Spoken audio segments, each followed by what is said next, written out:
ما بلاش يا فوفة تشربي السكالانس وتحلفي بالله عشانه. طبعا اخر فيديو نزلوه على قناتهم عند حوحو وفوفة، جايبين منتج معين للتخسيس وعايزين الناس كلها تجربه وتنتفع بيه زي ما هم بيجربوه، بس مش عشان خاطر اعمل اعلان واطلع منتج ايا كان نوع المنتج وهيفيدني بايه ان احلف بالله. مفيش حاجة تجبرني ابدا ان انا احلف بالله حتى لو على منتج رخيص ملوش اي سعر ولا تمن مقابل ان انا احلف بالله علشان الناس تجربه وتقولوا للناس ان انتوا بتجربوه بتمشوا عليه عشان الاعلان يسمع والدنيا تسمع عندكم كالعادة. بلاش حلف بالله يا فوفة انك بتقولي انه بيسد نفسك. ياما ناس بتعمل اعلانات كتير وبتطلع برضو تحلف بالله وهي كلامها كذب في كذب، وبتبقى اعلانات ملهاش اي 30 لازمة ولا اي سعر. وكمان بنقيس وزننا عشان الحبكة تظبط. انا مش هطلع اقولك تلبسي ايه ولا ما تلبسيش ايه، كل اللي اقدر اقولهولك ربنا يهديكي ويهدينا معاكي ويهدينا لطاعته ورضاه. لكن احنا طلعنا ونشأنا في بيئة إسلامية، أو زي ما بيقولوا بيئة محافظة على عاداتها وقيمها ودينها قبل العادات والتقاليد. بقيت بحس ان انتي فرحانة بنفسك زيادة عن اللازم.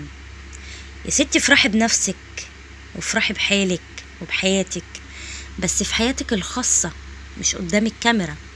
في حاجات ينفع نعرضها للناس وفي حاجات مستحيل عرضها حتى الأقرب الناس لينا اللي عايشين معانا في نفس البيت.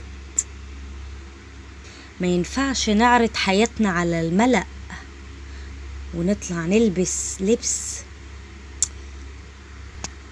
لا يرتضيه ديننا ولا ترتضيه عاداتنا وتقاليدنا. مش لازم نص الشعر يبان. ما هو يا انا امشي على الحجاب اللي فرض ربنا علينا، فرض وليست سنة بل فرض، يا اما اخلعه بقى خالص ما هو ملوش لازمة. ما انا لو هبين خصلة واحدة اكني شلت الطرحة باكملها ولا الخمار باكمله. فنحافظ وما نحطوش عشان خاطر الرياء والسمعة. يا ما نبينش خصلة من شعرتنا او من شعرنا يا اما نشيله ملوش اي 30 لازمة بقى ان احنا نحطه. عارفين ان انت مهتمة بنظافتك الشخصية وبنظافة اولادك وانك ام بمعنى الكلمة وعلى اكمل وجه، بس داري المانيكير لنفسك ما يتعرضش للناس. اوعي الدنيا تجريكي وتلهيكي عن عاداتنا يا فوفة. الدنيا اخرها شبر في شبر وهننزل فيه وهيبقى شبر ضيق. الدنيا لسه قدامك، ربنا يكتب علينا وعليك الهداية وهو الهادي مفيش اي حاجة في الدنيا تستاهل ان انا اعصي رب العالمين. وبرضو يا حوحو نفسي ومنى عيني اعرف موقفك من لبس مراتك والحالة اللي انت وصلت لها. للأسف احنا بقينا في القاع.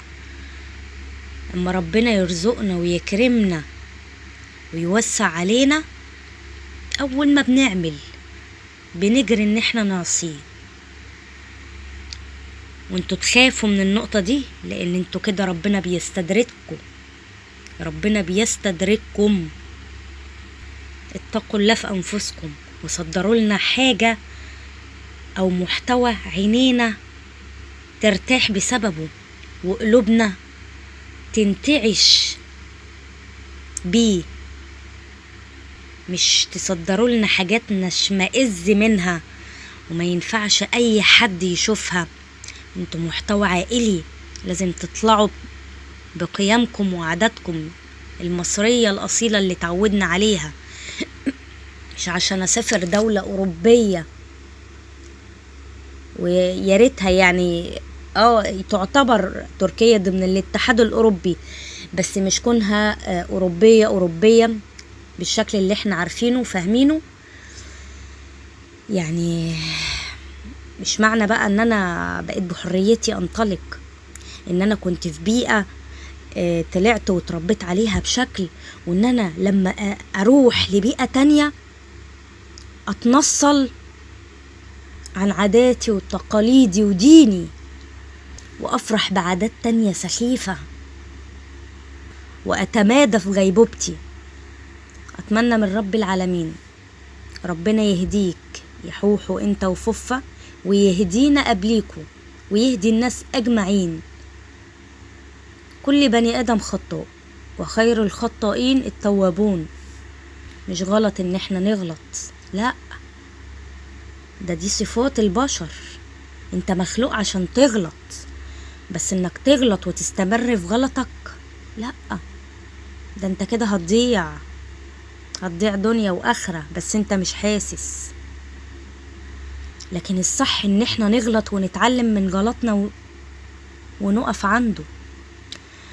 ربنا يهدي ويهدينا ويصلح حالكم وحالنا.